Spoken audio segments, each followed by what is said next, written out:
À chaque changement de saison, on est toujours curieux de connaître les nouveautés et les tendances en matière de vêtements. Pour nous parler de ce que nous réserve la mode cet automne, j'ai invité la styliste Katia Lepage. Bonjour, Katia. Bonjour. Mais tout d'abord, j'aimerais ça que tu nous parles un peu du type de silhouette qu'on va voir cet automne. Bien, écoute, il y a trois grosses tendances qui se sont vraiment démarquées.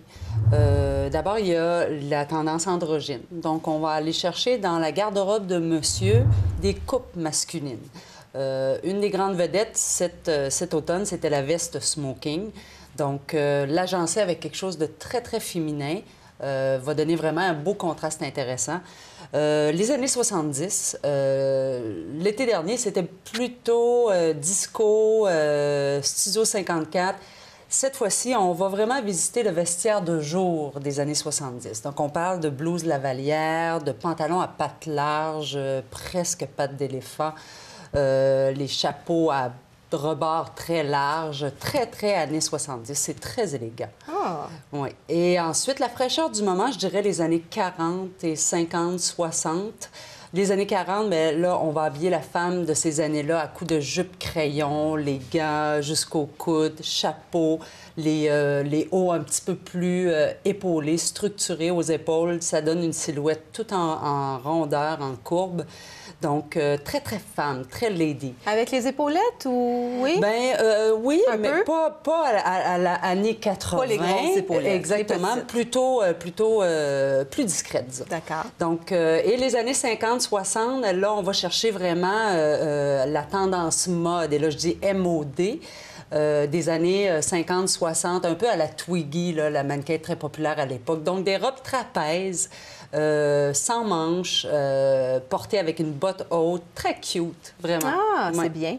Et au niveau des textures, qu'est-ce que tu nous suggères de porter? Si je pouvais décrire en deux mots, je dirais le mélange des textures. On va y aller un à un. Donc, c'est l'explosion de la fourrure, qu'elle soit vraie ou fausse. Donc, on la trouve beaucoup. On va même la retrouver, en fait, qui va réchauffer nos vêtements d'intérieur. Donc, sur une veste, un tricot, on va voir les manches en fourrure, le col en fourrure, des petites vestes sans manches en fourrure, très présent dans les accessoires, les sacs à main, les bottes. Vraiment, là, c'est l'année de la fourrure. Ensuite, il y a le cuir. Bien entendu, c'est toujours présent, sauf que là, on y va par empiècement. Donc, on va avoir, par exemple, un veston avec les manches de cuir, un chandail avec des appliqués de cuir aux épaules ou une veste avec les poches en cuir. Donc, par appliqué, ça donne vraiment des créations intéressantes, beaucoup plus riches. Et je finirai avec le tricot, c'est pas une nouveauté, mais ce qu'on voit de nouveau cette année, c'est que le tricot devient très lâche. Donc, ça donne aussi un petit côté.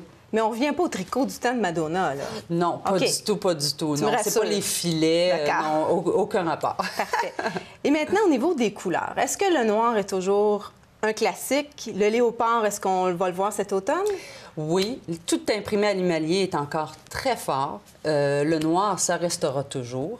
Mais ce qu'on voit beaucoup au niveau des couleurs, c'est des couleurs automnales. Donc, on parle des bordeaux, on parle de orange brûlé, on parle de rouille, jaune doré, vert émeraude, vert forêt, des couleurs très, très chaudes pour l'automne. À l'opposé, par contre, il y a des couleurs très froides. Et là, on parle des bleus cobalt, les rouges vermillons, les jaunes très, très francs. Donc, vraiment, une belle panoplie. Ça va être tout en couleur, cet automne. Ah, c'est bien. Pour illustrer quelques conseils que tu nous as dit tout à l'heure, tu as apporté quelques tenues. J'aimerais ça que tu nous en parles, Katia.